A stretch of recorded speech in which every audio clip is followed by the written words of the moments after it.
আলহামদুলিল্লাহ, মহান আল্লাহ জাল্লা শানুহু ওয়া আ'লা ওয়ালুদের শুকর আদায় করছি, যিনি আমাদেরকে দীর্ঘ 6 সপ্তাহ পরে রজব মাসের তৃতীয় জুমায় আমাদেরকে জুমার নামাজ আদায় করবার জন্য পৃথিবীর মধ্যে সর্বশ্রেষ্ঠ স্থান মসজিদে আসবার তৌফিক দিয়েছেন।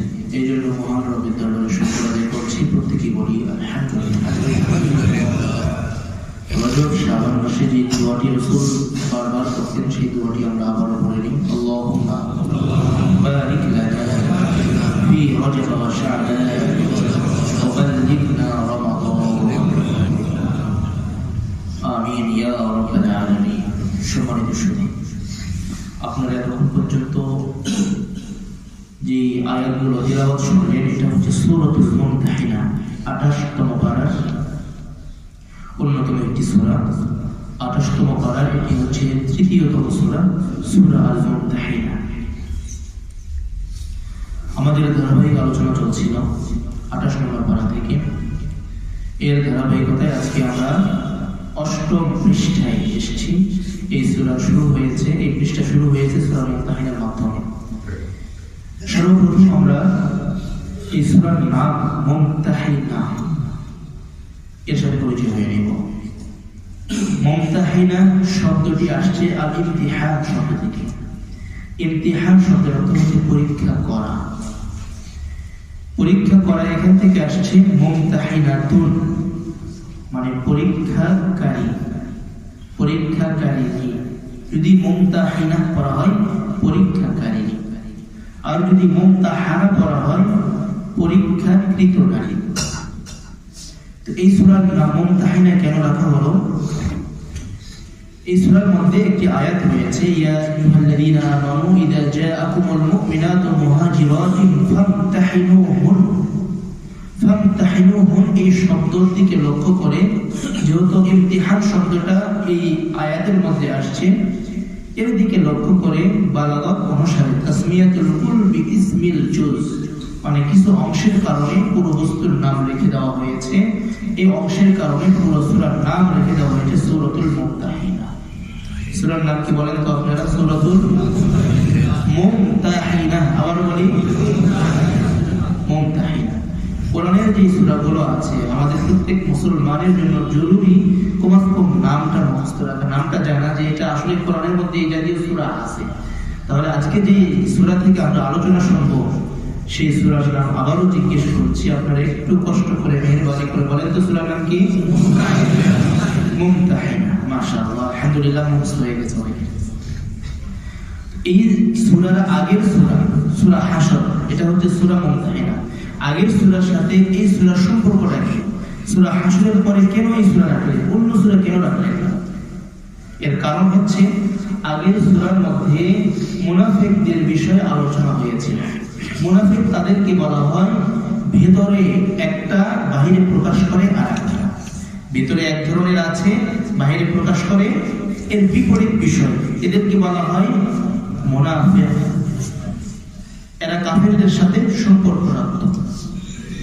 এই বিষয়টি আপনারা সুস্পষ্ট আকারে জেনেছেন প্রায় 4টি জুমাতে। এই সূরাতে আল্লাহ রাব্বুল আলামিন ঈমানদারদেরকে নিষেধ করছেন, মুনাফিকরা তো কাফেরদের সাথে সম্পর্ক রাখে, তোমরা যারা মুমিন আছো তোমরা কখনো তাদের সাথে সম্পর্ক রাখবে না যারা কাফের। সুতরাং এই দৃষ্টিকোণ থেকে উভয় সূরার মধ্যে একটি মিল রয়েছে। এই কারণেই সূরা হাশরের পরে সূরা মুমতাহিনাকে আল্লাহ রাব্বুল আলামিন ফিট করেছেন। এই সূরার মধ্যে সর্বমোট 13টি আয়াত রয়েছে, রুকু রয়েছে 2টি। আয়াত সংখ্যা 13, রুকুর সংখ্যা 2টি। এই সূরা অবতীর্ণ হয়েছে হুদায়বিয়ার সন্ধির পরে, মক্কা বিজয়ের আগে, এর মাঝামাঝি সময়। হুদায়বিয়ার সন্ধির পরে আর ফাতহে মক্কা, মক্কা বিজয়ের আগে আগে এই সূরাটি অবতীর্ণ হয়েছে। তার মানে সুস্পষ্ট বোঝা যাচ্ছে এই সূরাটা মাদানী সূরা। কি সূরা? মাদানী সূরা। এর মধ্যে মাদানী সূরার কিছু বৈশিষ্ট্য রয়েছে। তার মধ্যে থেকে অন্যতম বৈশিষ্ট্য হচ্ছে এই সূরাগুলোর শুরুতে বা এই সূরাগুলোর মধ্যে ঈমানদারদেরকে ঈমানদার হিসেবে আহ্বান করা। আল্লাহ তাআলা বলেন, হে ঈমানদারগণ, ইয়া আইয়ুহাল্লাযীনা আমানু, তা রয়েছে। মাদানী সূরার আরেকটি বৈশিষ্ট্য হচ্ছে এর মধ্যে যুদ্ধ বিগ্রহ ইত্যাদি বিষয়ে আলোচনা। তো এই সূরার মধ্যে সেই বিষয়টি সম্পর্কে আলোকপাত করা হয়েছে। তো সারসংক্ষেপ আকারে আমরা জানলাম সূরার আগের এবং পরের সাথে সম্পর্ক, সূরার নামকরণের কারণ এবং সূরা মাক্কি নাকি মাদানী, আয়াত সংখ্যা, রুকু সংখ্যা জানলাম। এখন জানবো এই সূরার শানে নুজুল, কি জন্য এই সূরাটি অবতীর্ণ হয়েছে, কোন ঘটনার প্রেক্ষিতে আল্লাহ পাক এই সূরাটি অবতীর্ণ করেছেন। সহিহ বুখারী 3007 নম্বর হাদিস, এর মধ্যে বর্ণিত রয়েছে হযরত আলী রাদিয়াল্লাহু তাআলা থেকে বর্ণিত। হযরত আলী রাদিয়াল্লাহু তাআলা হযরত আরো দুইজন সাহাবী, হযরত আলী রাদিয়াল্লাহু তাআলার সাথে আরো দুইজন সাহাবী ছিলেন।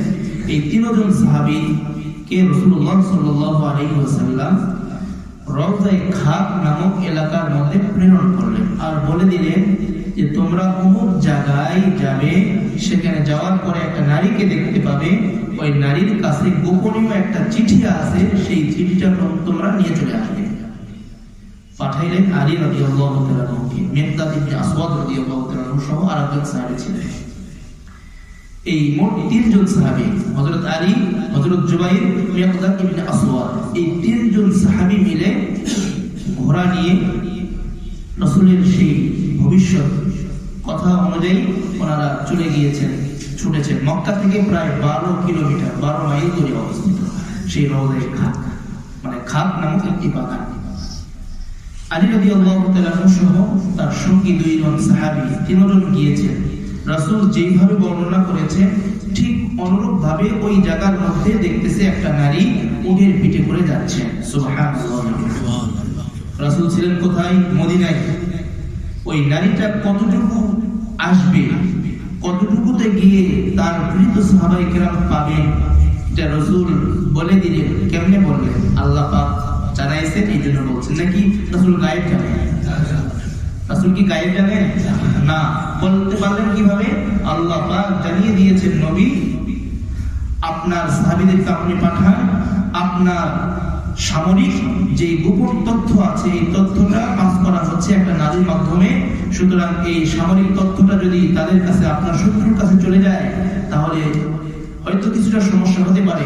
আপনি এই গোপন তথ্য যেন না যায়, সেই চিঠিটা আপনি নিয়ে আসুন। আল্লাহ জানাইছেন, রাসূল সাহাবায়ে কেরামকে বলছেন, ওনারা গিয়েছেন। যাওয়ার পরে ঠিক ওই জায়গার মধ্যেই ওই নারীকে পেয়েছেন।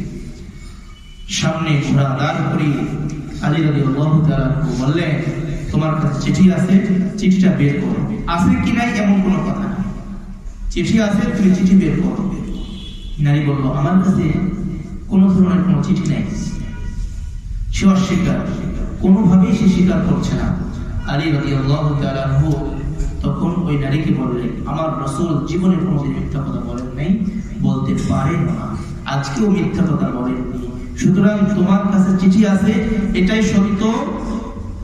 লা তুখরিজান্নাল কিতাব আও লা নুলকিয়ান্নাস সিয়াব, হয় তুমি তোমার চিঠিটা বের করবা, অথবা তোমার সম্পূর্ণ কাপড় উলঙ্গ করে তোমার থেকে আমরা চিঠি ছিনিয়ে নিব। তুমি কোথায় রেখেছো? কাপড়ের মধ্যেই তো আছো, তুমি কোথাও রাখছো? হয় তুমি চিঠি বের করো, অথবা তোমাকে পরিপূর্ণ প্রয়োজনে উলঙ্গ করে তোমার কাপড়টা আমরা, চিঠিটা আমরা নিয়ে যাবো। তখন নারী দেখলো নিরুপায়, চিঠি দিতেই হবে। তখন তার চুলের বেনির মধ্যে রেখে দিয়েছিল ছোট্ট একটা চিঠি, ওখান থেকে চিরকুট বের করে দিল।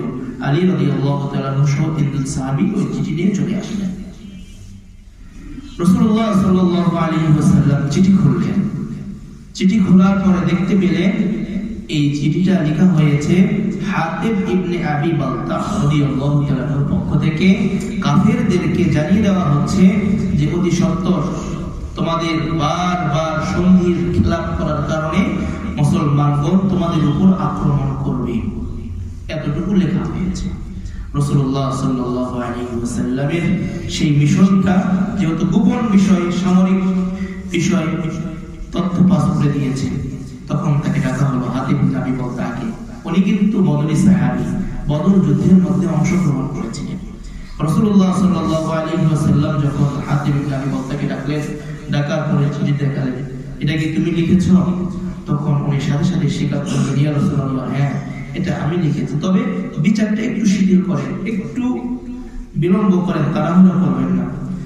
কেন, কি হয়েছে? ইয়া রাসূলুল্লাহ, আমার ভিতরে নেফাকি আছে, আমি মুনাফিক হয়ে গেছি, এই জন্য আমি চিঠিটা লিখি নাই, বরং আপনার ধর্মের প্রতি আমি বিদ্বেষ পোষণ করি, এই জন্য এটা লিখি নাই।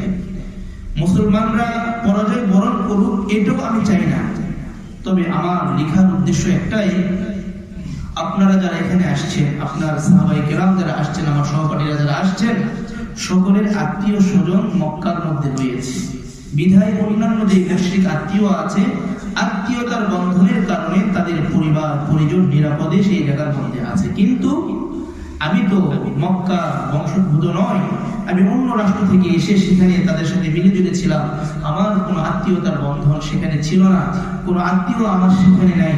বিধায় আমি চাচ্ছিলাম যাতে করে একটা চিঠির মাধ্যমে যেন আমার পরিবার পরিজন হেফাজত থাকে, যেন কাফেরদের নির্যাতন আর নিপীড়ন থেকে আমার পরিবার পরিজন রক্ষা পায়, শুধুমাত্র এই জন্যই আমি চিঠি লিখছিলাম।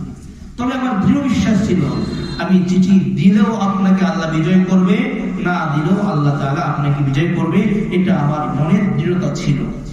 রাসূল সাল্লাল্লাহু আলাইহি ওয়াসাল্লাম সাহাবায়ে কেরামকে বললেন, সাদাকা সাহিবুকুম, তোমাদের সাথী সত্য বলেছে, তার মধ্যে বিন্দু পরিমাণ মিথ্যার কোনো আশ্রয় নেই। সুবহানাল্লাহ।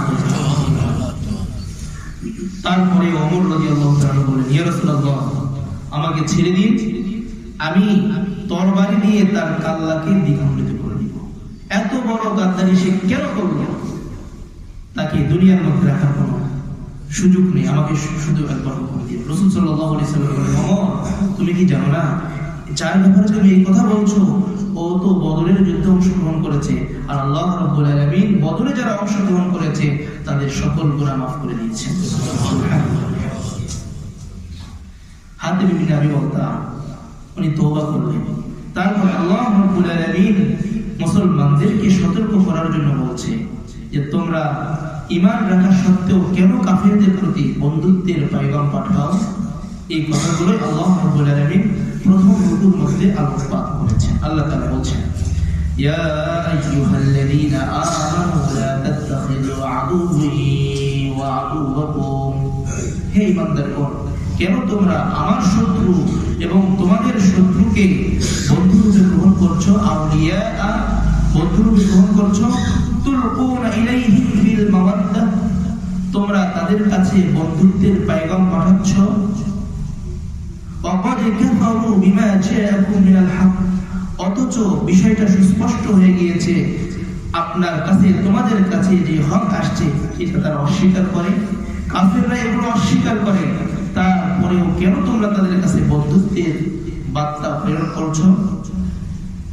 ইখরিজুনার রাসূল ওয়া ইয়্যাকুম, এরা রাসূলকে এবং তোমাদেরকেও বের করে দিয়েছে।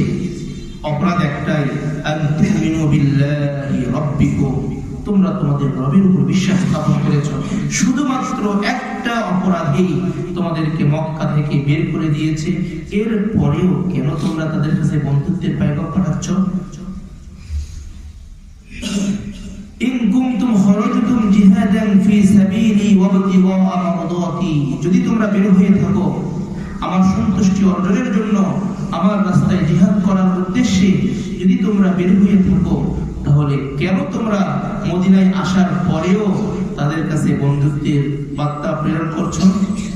তোমরা কি জানো না, তুসিররুনা ইলাইহিম বিল মাওয়াদ্দাহ, কেন তোমরা গোপনে বন্ধুত্বের বার্তা প্রেরণ করছো। ওয়ানা আ'লামু বিমা আখফাইতুম, তোমরা কি জানো না তোমরা যা গোপন করো এটা আমি জানি। ওয়া আ'লামতুম, তোমরা যা প্রকাশ করো তাও আমি জানি। তোমরা কি এটা জানো না, ওয়ানা আ'লামু বিমা আখফাইতুম ওয়া মা আ'লামতুম, আমরা যা গোপন করি যা প্রকাশ করি সবকিছু জানেন কে? কেউ জানতো না, সাহাবায়ে কেরাম সাথী ছিল, কেউ জানতেন না, আল্লাহ জেনেছেন, রাসূলকে জানিয়ে দিয়েছেন, চিঠিটা চলে আসছে। তারপর আল্লাহ বলছেন,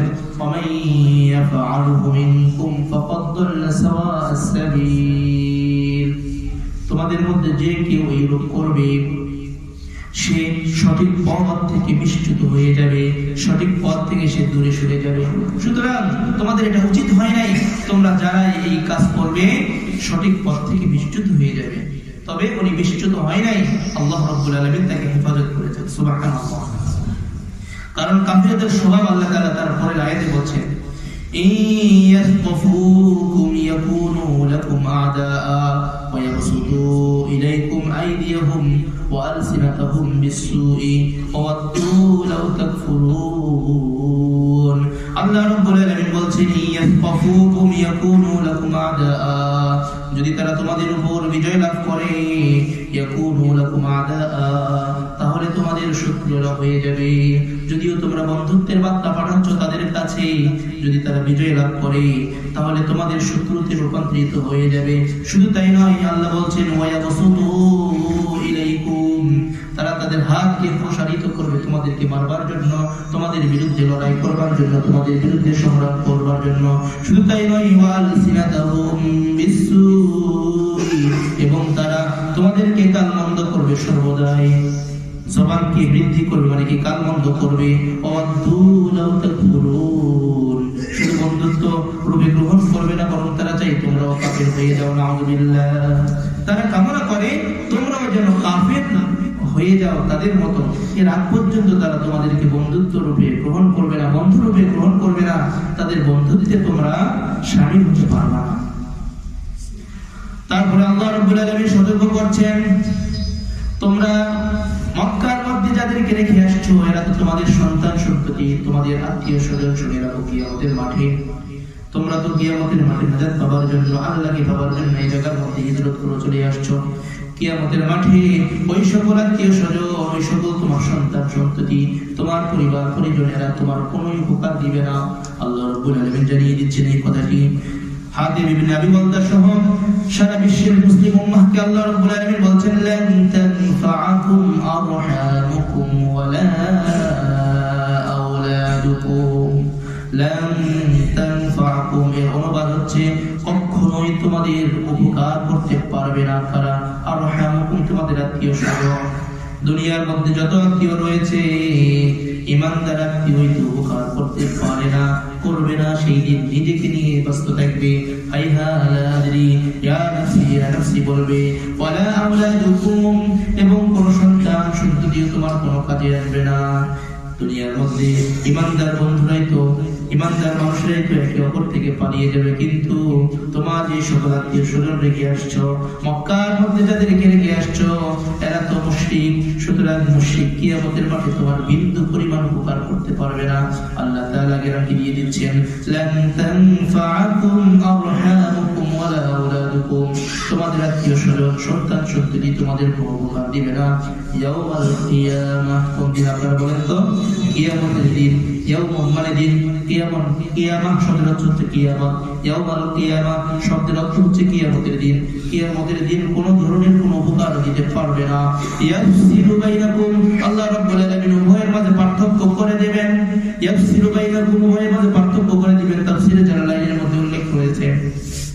আল্লামা জালালউদ্দিন মুহাল্লি রাহমাতুল্লাহি আলাইহি বলেন, এর অর্থ হচ্ছে জান্নাতীরা জান্নাতের দিকে চলে যাবে, ঈমানদার যারা এরা জান্নাতের দিকে চলে যাবে, যারা বেঈমান, যারা কাফির মুশরিক এরা যাবে জাহান্নামের দিকে।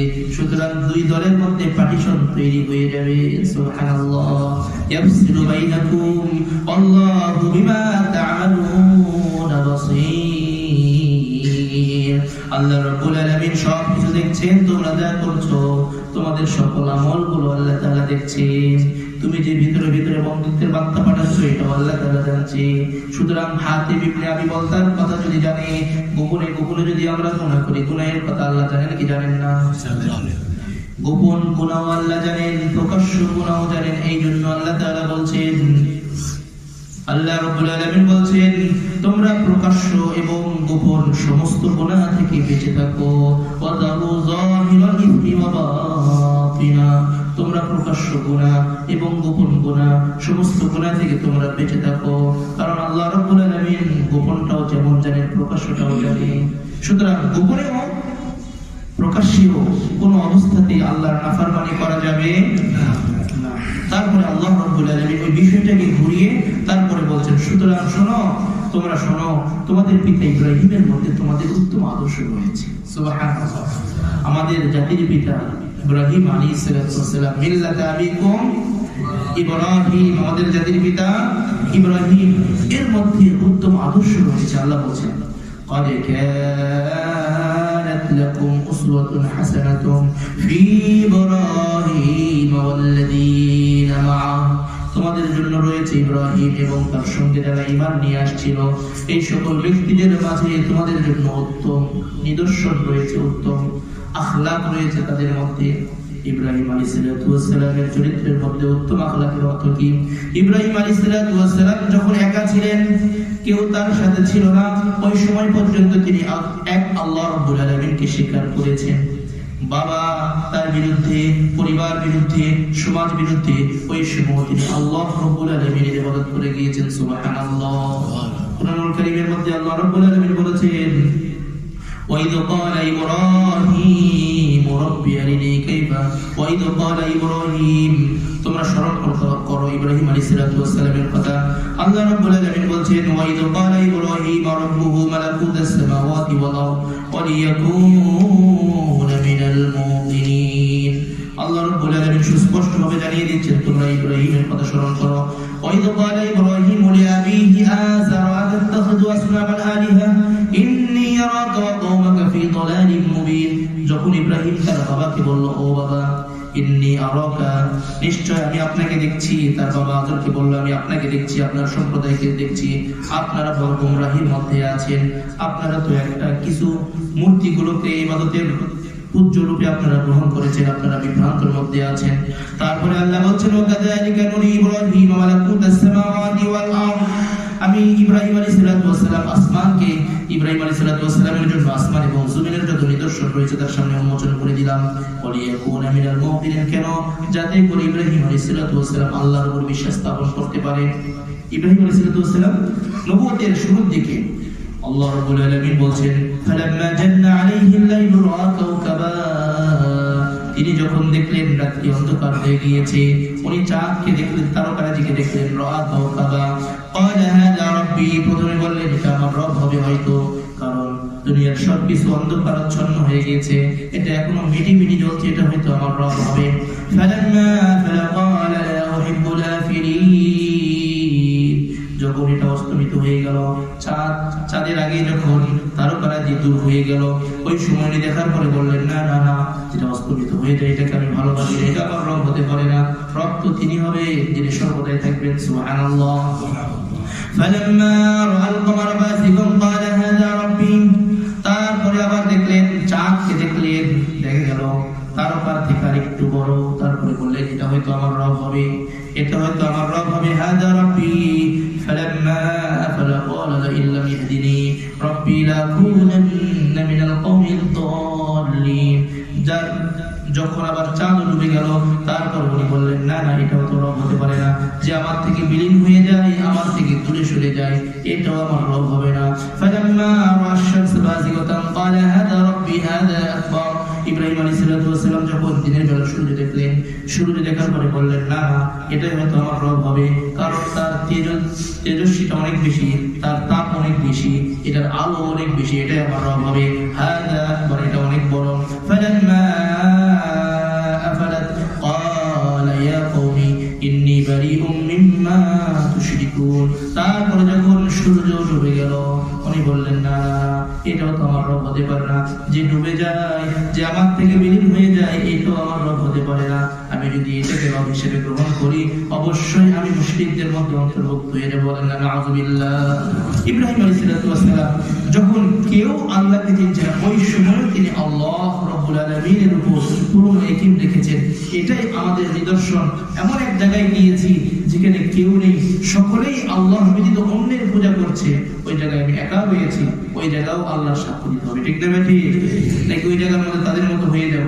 না, বিন্দু পরিমাণ ঈমান থাকা পর্যন্ত, আমাদের হায়াত থাকা পর্যন্ত কখনোই আমরা যেখানে যাব তাদের মতো নয়, বরং আমি এখানে যেরকম রয়েছি ওদের ওখানে যেখানেই যাই না কেন, সব জায়গার মধ্যে এক আল্লাহ এবং 5 ওয়াক্ত নামাজ মুসলমানিত্ব টিকিয়ে রাখতে হবে, ঠিক না ঠিক? আল্লাহ রাব্বুল আলামিন তৌফিক দান করুন।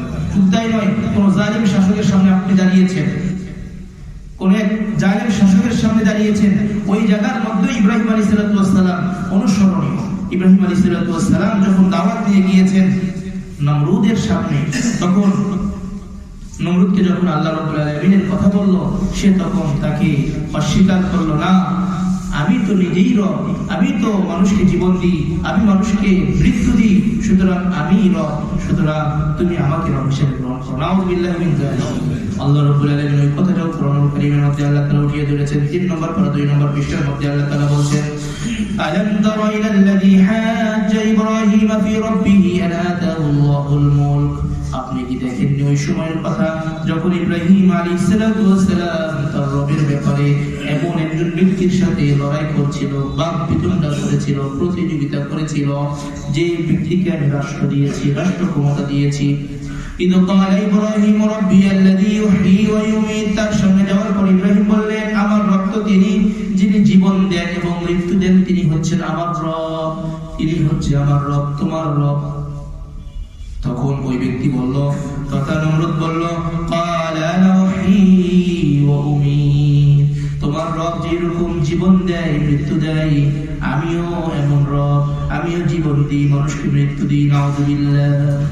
এই বলে তাফসীরের কিতাবের মধ্যে আসছে, দুইজন কয়েদিকে বের করলো জেলখানা থেকে, একজনকে ফাঁসির হুকুম দিয়ে দিল আর একজনকে মুক্তি দিয়ে দিল। সে বলল, এই যে দেখো, তোমার সামনে একজনকে আমি জীবন দিয়ে দিলাম আর একজনকে মুক্তি দিয়ে দিলাম। আচ্ছা বলেন, এটা তো মৃত্যুর পরোয়ানা, সে ফাইসালা দিল। জীবন আর মৃত্যু কি জিনিস সে কি বসছে? যদি বুঝতো জীবন তো এটা না, জীবন কাকে বলা হয়? যার মধ্যে কোনো কিছু ছিল না, হঠাৎ করে সেটার মধ্যে জীবন দিয়ে দেওয়া, জ্ঞান দিয়ে দেওয়া, সেটার মধ্যে প্রাণ দিয়ে দেওয়া, সেটাকে বলা হয় জীবন দেওয়া। আর তার মধ্যে থেকে বের করে নিয়ে আসা, এটাকে বলা হয় জীবন দেওয়া আর নেওয়া। সুতরাং এটা তো কোনো মানুষের পক্ষে কি সম্ভব?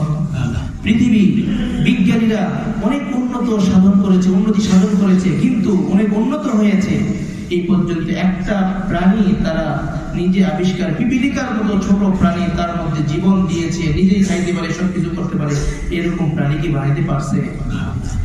তারা রোবট বানায়, রোবটের মধ্যে চার্জ লাগিয়ে। কোথায় থেকে হয়?